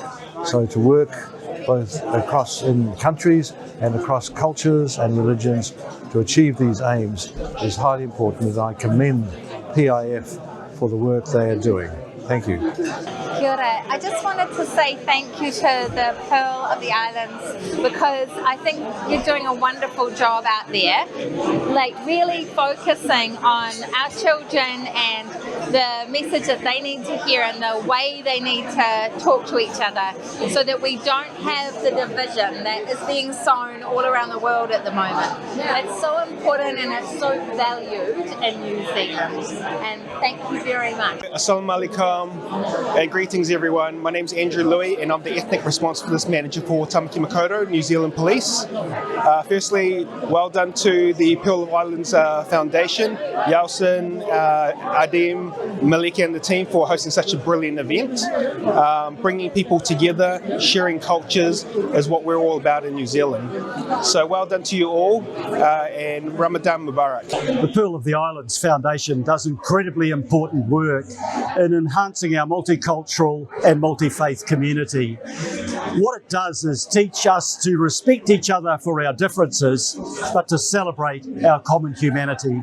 And that's really important to create a cohesive and well-functioning society. It's great pleasure to be here at the Iftar party by Pearl of Island organization. It has been an annual event which I have been attending, and it reflects that how connected we are with the community, and it is great opportunity for us to connect with each other. Thank you very much, Pearl of Island, for inviting me again and again.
would like to continue with our reflections from the floor.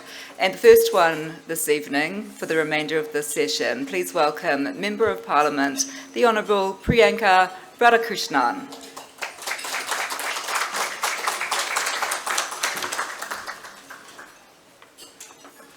I ngā mana, i ngā reo, raurangatirama, tēnā koutou, tēnā tātou katoa. Assalamu alaikum, Ramadan Kareem to those who are observing Ramadan. Can I just begin with a word of thanks to Yelchin, to you and your team at the Pearl of the Islands Foundation, as others have said, for the work that you have done over so many years to strengthen cohesion across Auckland and New Zealand more broadly. And can I congratulate you, well-deserved recognition of that work. Can I also congratulate Sheikh Mohammed Amir and Professor Douglas Pratt on the recognition of their work tonight as well. The concept of raising generations of peace at a time when it feels like the world is on fire seems very ambitious. But this is exactly, I feel, when we must be ambitious.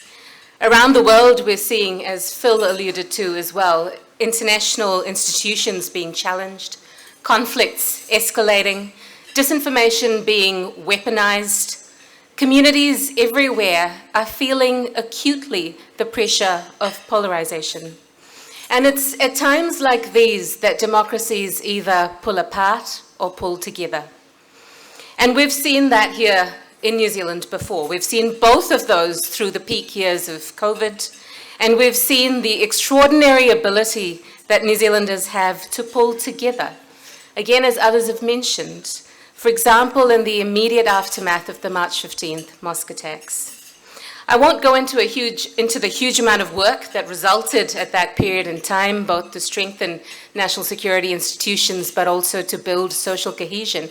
But I wanted to share a quote with all of you from an op-ed in the spin-off by someone many of us know, Anjum Rahman. She wrote an op-ed called "The Social Cohesion Framework Should Be Applied to Government First," back in October 2022. And I think it's very appropriate. And so I'm just going to quote two paragraphs from that. Quote, "There are many for whom social cohesion is not a problem. Systems, institutions, cultural values, and norms all fit in their lifestyles and beliefs. They succeed materially and otherwise because society is set up for them. They see change as a threat. They approach it with fear and defensiveness. These fears are exacerbated by actors who benefit from the status quo and see change as a loss of social and economic status and power. Until those who benefit most from the current systems are willing to change it, social cohesion will be a failed experiment. This is the place where government can lead, by applying social cohesion to itself, to the public servants and politicians that design and uphold systems, set policy, and make decisions about the allocation of public resources," end quote. I would encourage you, if you haven't already, to read that op-ed, because I could frankly quote all of it here today. But it is spot on. Parliament isn't just the place where laws are made. What happens in Parliament often sets the tone for the nation. And so all politicians should take that seriously, and I feel model the values that we teach our children: respect, integrity, empathy, and kindness. At times of crisis, politicians can either lead a nation to pull together or lead with fear, scapegoating entire communities and marginalizing them. Whether it's comments about Asians or migrants in general painted as a threat to social cohesion, or those who marginalize tangata whenua and embark upon a campaign to erase all things te ao Māori and te reo Māori in the guise of equality, or those who change legislation to deprioritize workforce diversity and inclusion in the public sector. It's all equally wrong, because it takes us as a nation down a very dangerous path. And yet, now more than ever, we need to pull together and create a society through education, raising awareness and dialogue, where everyone is able to feel a sense of belonging, trust in one another and institutions, where we see true inclusion, which is equity of opportunities and outcomes in work, income, education, housing, health, and affordable Aotearoa, where people are actually able, when they work hard, to get ahead. Because without that, participation in civic life remains a pipe dream. An Aotearoa that truly values diversity and takes steps to become more inclusive, starting with the public sector, because a government that says it values inclusion should start by getting their own house in order. And we all have responsibilities. Others have spoken to the fact that this is, if it's a shared vision, there is collective responsibility. But equally, so much of that sits within the role of government and the tone that Parliament chooses to set for the nation. Now, I began by saying that New Zealanders have an incredible ability to pull together, and I want to end with that.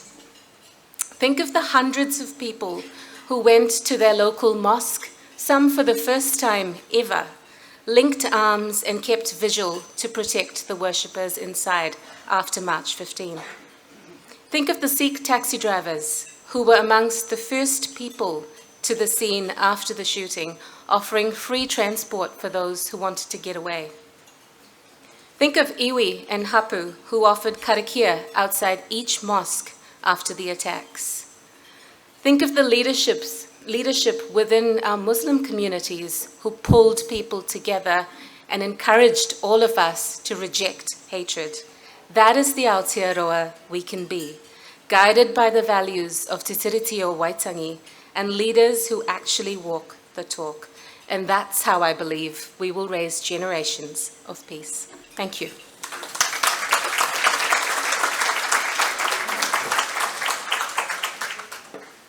Thank you, Priyanka.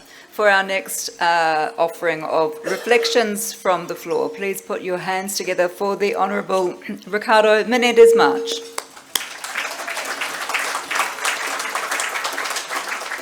Kia ora koutou, and thank you for the upgrade to Honourable, yet to get upgraded to a Minister. I just want to make it to the Pearl of the Islands Foundation for the work that you do to serve our communities. And I know you've heard a lot from current and former politicians. And so I want to add a reflection from my time before Parliament.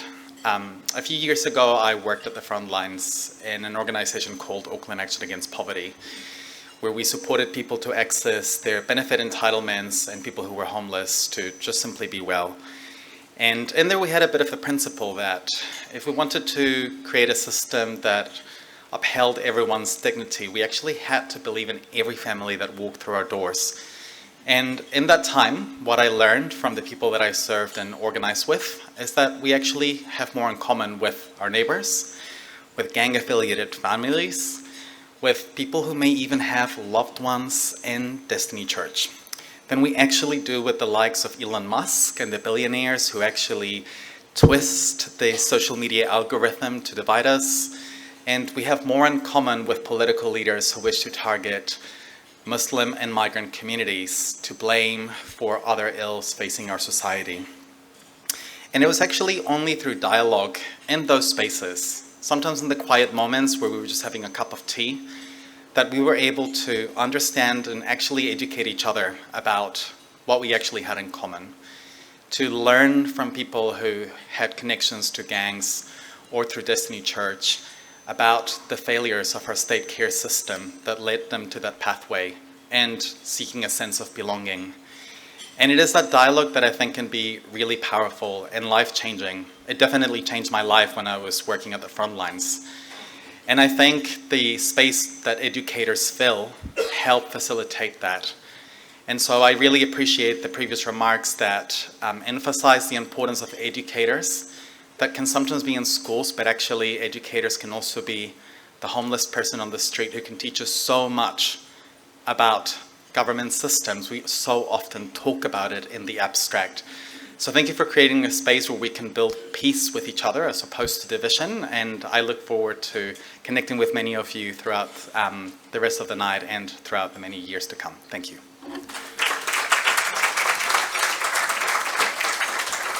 Please put your hands together instead for the Chief Executive of Auckland Council, Phil Wilson.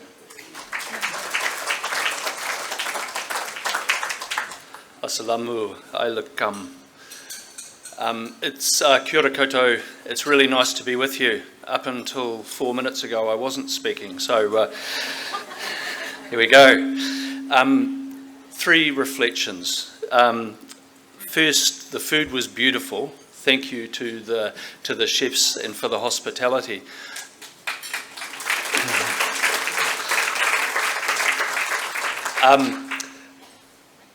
It doesn't escape any of us the importance of us coming together, sharing a meal, enjoying fellowship, and actually having a conversation of the nature we're having.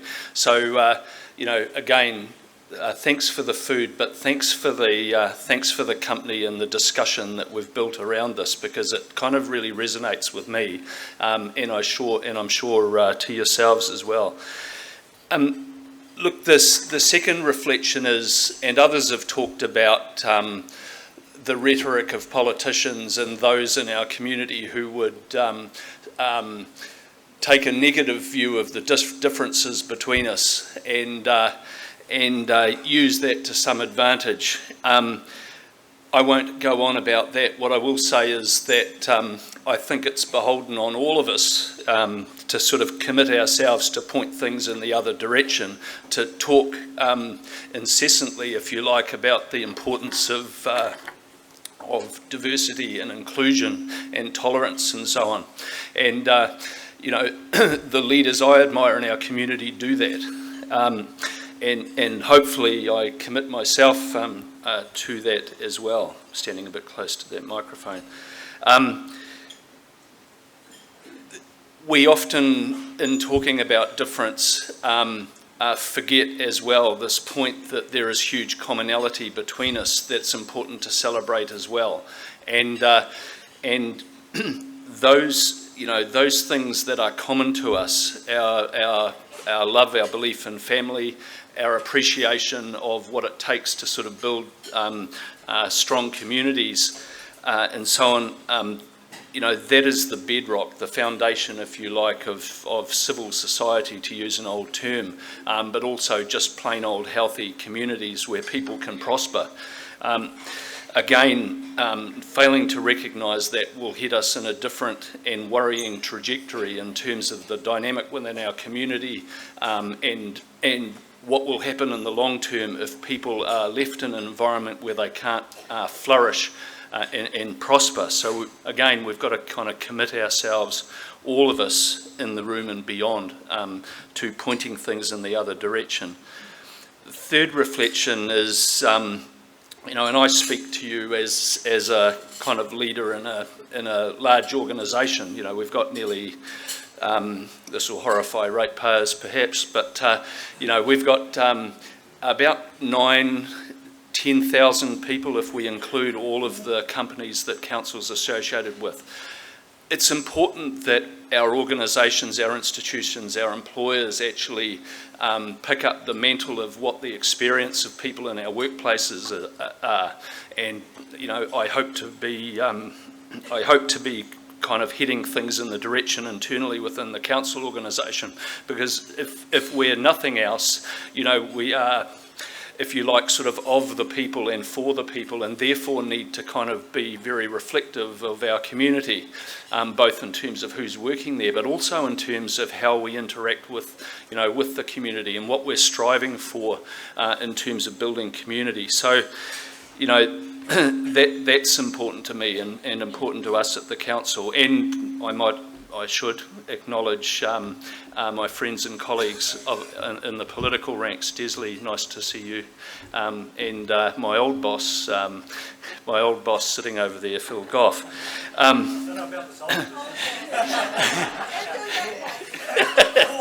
Yeah, former. That's a better way of putting it. But actually, it's important our political leaders, but also our execs, sort of step into the space and assume some of that mantle.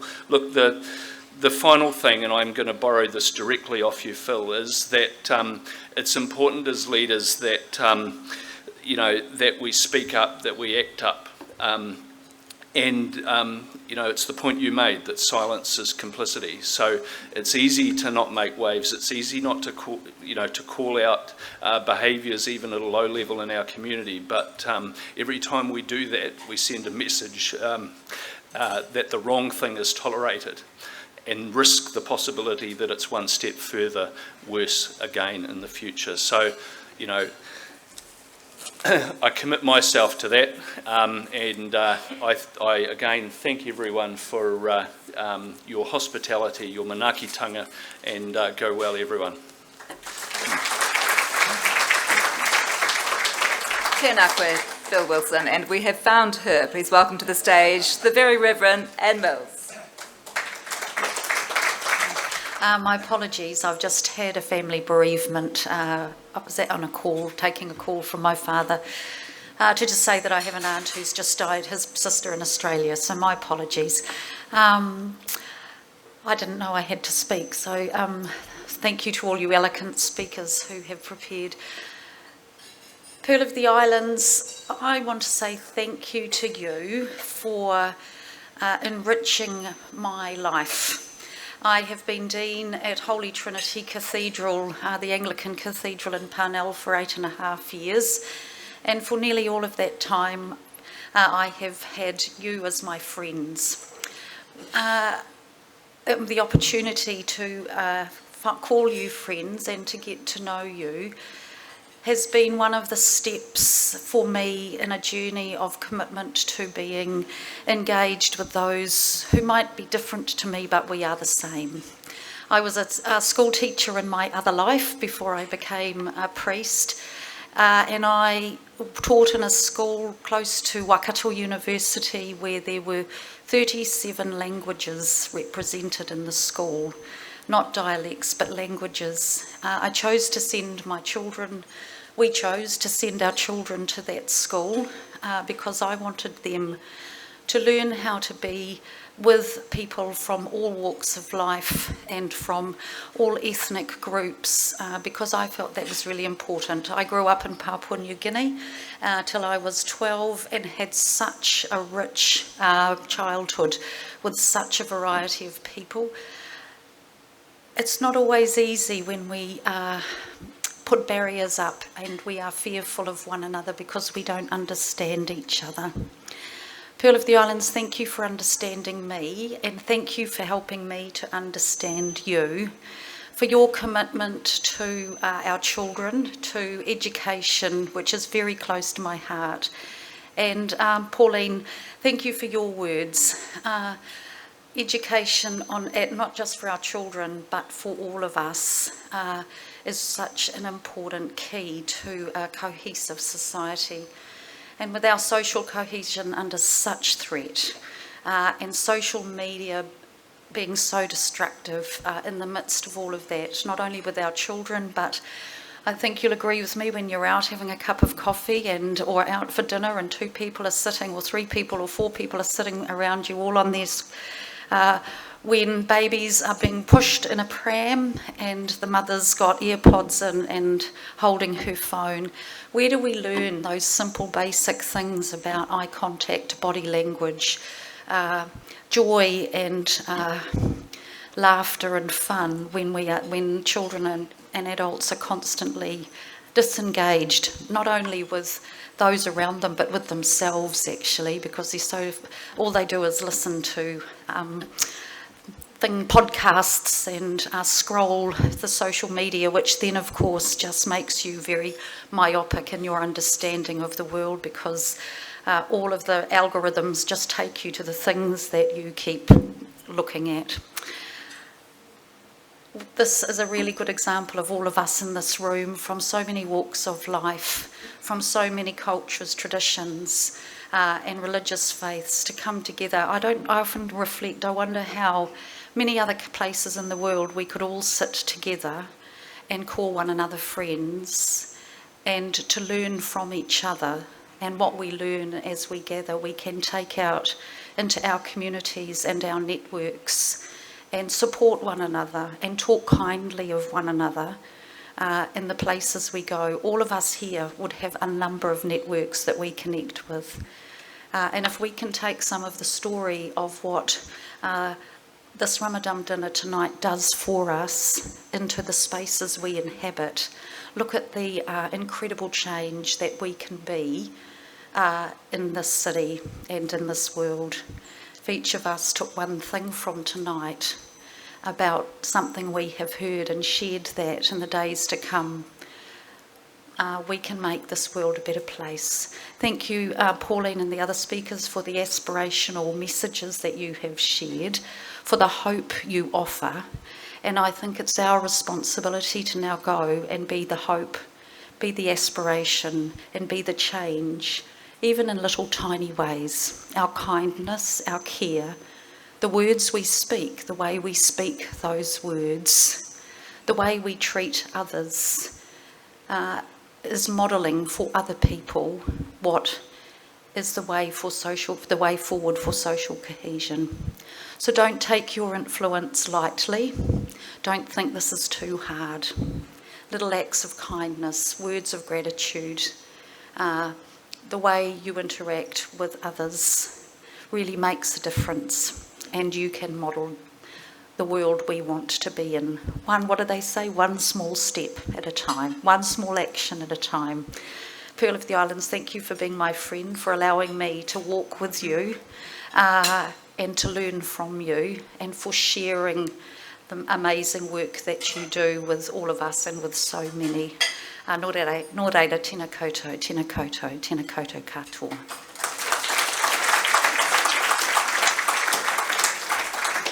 Thank you so much, Anne. How very kind of you to still get up and speak to us all in spite of your terribly sad family news. I'm sure I speak on all our behalves in offering our condolences to you and your family. Thank you. And thank you to all of our speakers for your reflections.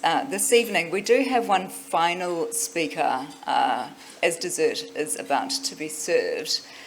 Tabor Khan, please make your way up to the stage. Tabor is an absolute powerhouse of a woman for whom I have the greatest of admiration and respect. Tabor is a PIF Advisory Board member, and she is about to offer her vote of thanks for this evening. Bismillah ar-Rahman ar-Rahim. Tēnā koutou, tēnā tātou katoa. Assalamu alaikum wa rahmatullahi wa barakatuhu. Ko Taiba Khan tōku ingoa. My name is Taiba, and it is my absolute pleasure to do the vote of thanks on behalf of the Advisory Board of Pearl of the Islands Foundation, of which I am a member. I thought you've all heard wonderful words, so I'm not going to take up too much of your time. I know I'm in the way of dessert, but I wanted to share a quote from one of my biggest influences as I grew up as a teenager, and that's Nelson Mandela. Last year I finally got the opportunity to go visit Nelson's hometown, and I thought this quote really speaks to why we host these evenings. So the quote is, "No one is born hating another person because of the colour of his skin, or his background, or his religion. People must learn to hate. And if they can learn to hate, they can be taught to love. For love comes more naturally to the human heart than its opposite." So with every beautiful word that you've heard tonight, I guess my word of thanks is about love. Take that away with you, because for many of us, Ramadan is actually about love. And with that, I will say a few words of thanks for a few people who have actually made this evening super, super instrumental. But before I do that, I really want to acknowledge the people that have actually brought this to life. I don't know how many of you understand, but all of them are fasting for 14 hours, and behind the scene, they put all of this together so we can come and share a meal together. And with summer, it's actually one of the most different Ramadans that I've had since my family's been here. So if I can just get the PIF team to stand up so we could all really acknowledge you and celebrate you for bringing us together, that would be great. All of you. Thank you. Thank you. Yes, please. Yes, thank you. Thank you. I think Uncle Ashraf said earlier that they're actually a very small community and a very small group of people, and they literally are. They are a powerhouse. I mean, I was referred to as a powerhouse, but really they are the powerhouse. We've been doing these iftars for over 20 years now. We curate the invitation list. So actually, intentionally, time is spent in terms of who we extend the invitation to, so you can actually have this meal together with us. Everything is really well considered because we want you to come here and actually engage with each other. We don't want you to just sit at your table, speak to the same people that you already know, get comfortable. We want you to have that moment of discomfort where you're getting to know someone new, because that's where growth is. So with that, I also really want to thank everyone who supported in the background to actually make this evening possible. Really want to thank Ankara Event Centre, because this is the first time we're hosting the iftar here. We've actually been regularly hosting it at Sorrento. Thank you, Sorrento. And it was a fabulous place. I'm sure most people are familiar with that venue, but this is the first time we're hosting it here. I really want to thank all of the award winners. Thank you, thank you. It is just our small way of showing an appreciation to you all. And I really want to thank everyone who shared reflections. I don't think that you understand the value of that, and I hope everyone spent the time to listen deeply.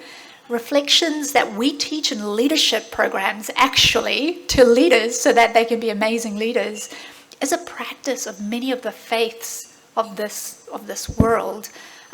We teach reflection so you can stop and pause and actually consume what you're hearing. So thank you for your words. Thank you for taking the time to be with us here tonight. Thank you, Paula. Amazing. The evening is amazing because of you. And with that, enjoy the rest of your evening. Kia ora. Teba, thank you so much. The warmth of this room, the generosity of our hosts, the absolute drive evidenced by the Pearl of the Islands Foundation every year. I don't know how they do it. I certainly don't know how they do it while fasting. It has been my absolute pleasure to be your MC this evening. My name is Paula Penfold. I thank you for your presence. I really do feel the warmth in the room, and the dialogue has begun and it will continue. Our one final proceeding for this evening, please welcome for the karakia whakamutunga Te Haurua Tawhara Crown.